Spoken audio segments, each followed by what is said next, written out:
नमस्ते दोस्तों, स्वस्थ सफर हब में आपका स्वागत है। यह एक ऐसा चैनल है जो आपको हेल्दी लाइफस्टाइल और वेलनेस के नेचुरल और आयुर्वेदिक टिप्स देता है। आज हम बात करेंगे आयुर्वेदा के एक बहुत ही इम्पोर्टेंट कॉन्सेप्ट, तीन दोष, वात, पित्त और कफ। ये तीनों दोष ही हमारे शरीर, मन और हेल्थ का फाउंडेशन है।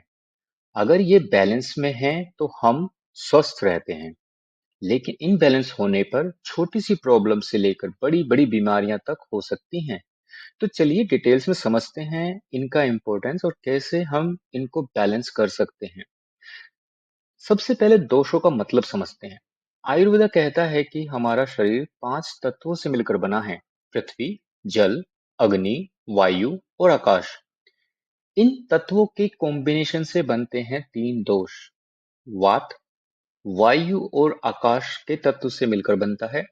पित्त अग्नि और जल से मिलकर बनता है। कफ जो कि पृथ्वी और जल से मिलकर बनता है। इन्हें समझना ऐसा है जैसे हम अपनी बॉडी के सॉफ्टवेयर को समझ रहे हैं।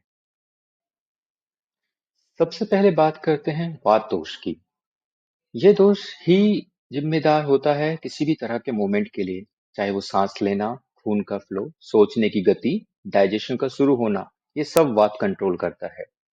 अगर हमारा वात बैलेंस है तो हमारा माइंड एक्टिव और क्रिएटिव होता है, स्किन ग्लोइंग और हमारी एनर्जी हाई होती है। लेकिन अगर वात इनबैलेंस हो जाए तो कॉन्स्टिपेशन, ड्राई स्किन, एंजाइटी, नींद ना आना जैसी प्रॉब्लम भी हो सकती हैं। हमारे जॉइंट्स में पेन और क्रैकिंग की साउंड्स भी आ सकती हैं।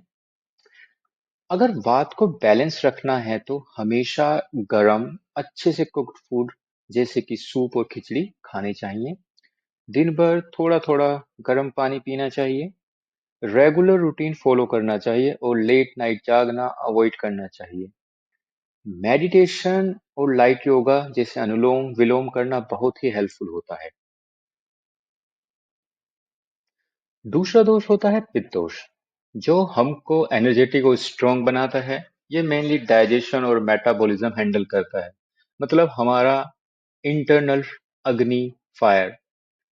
अगर पित्त बैलेंस में हो तो डाइजेशन बहुत स्ट्रांग होता है, हमारी स्किन क्लियर और ग्लो करती है, डिसीजन मेकिंग पावर शार्प होती है। लेकिन अगर पित्त बढ़ जाता है तो गुस्सा ज्यादा आता है, acidity, loose motions, hair fall जैसे इश्यूज हो सकते हैं। स्किन पे पिंपल, रेडनेस या बर्निंग सेंसेशन भी हो सकती हैं। अगर हमको अपने पित्त को बैलेंस रखना है तो हमेशा ठंडा कूलिंग फूड लेना चाहिए। कुकुम्बर, कोकोनट वाटर, गुलकंद। किसी भी तरह के तेज मिर्च, ऑयली और फ्राइड फूड्स को हमें अवॉइड करना चाहिए। मेडिटेशन और प्राणायाम करने से हम अपने एंगर को कंट्रोल कर सकते हैं। जितना जल्दी हो सके उतने जल्दी आप अपना रात का खाना खाएं और जल्दी सोने जाएं। रात तक जागना हमेशा प्रॉब्लम क्रिएट करता है। तीसरा दोष है कफ दोष, जो देता है हमें स्टेबिलिटी और स्ट्रेंथ। कफ हमारे शरीर का स्ट्रक्चर होता है, बोन्स, मसल्स और जॉइंट्स को स्ट्रॉन्ग बनाता है। मॉइस्चर और इम्यूनिटी के लिए भी यही रिस्पॉन्सिबल होता है। अगर हमारा कफ बैलेंस में होता है तो हमारे शरीर स्ट्रॉन्ग होता है, हमें एंड्योरेंस मिलती है, आत्मिक शांति हमको मिलती है, अच्छी नींद आती है और इमोशनल स्टेबिलिटी भी होती है। वहीं अगर हमारा कफ बढ़ जाता है तो लेजीनेस, ओवरवेट, डायबिटीज, साइनस, इस तरह की बहुत प्रॉब्लम्स हो सकती हैं। ज्यादा नींद का आना, हैवीनेस होना और डिप्रेशन भी हो सकता है। अब बात करते हैं अगर हमें कफ को बैलेंस करना है तो क्या करें। उसके लिए हमको एक एक्टिव लाइफस्टाइल को ऑप्ट करना चाहिए। एक्सरसाइज करें, वो बहुत जरूरी है। हमेशा हल्का और नॉन स्पाइसी फूड लेना चाहिए और हमको अपने हर्बल टीज, लीफी ग्रीन्स इसको अपने खाने में ऐड करना चाहिए।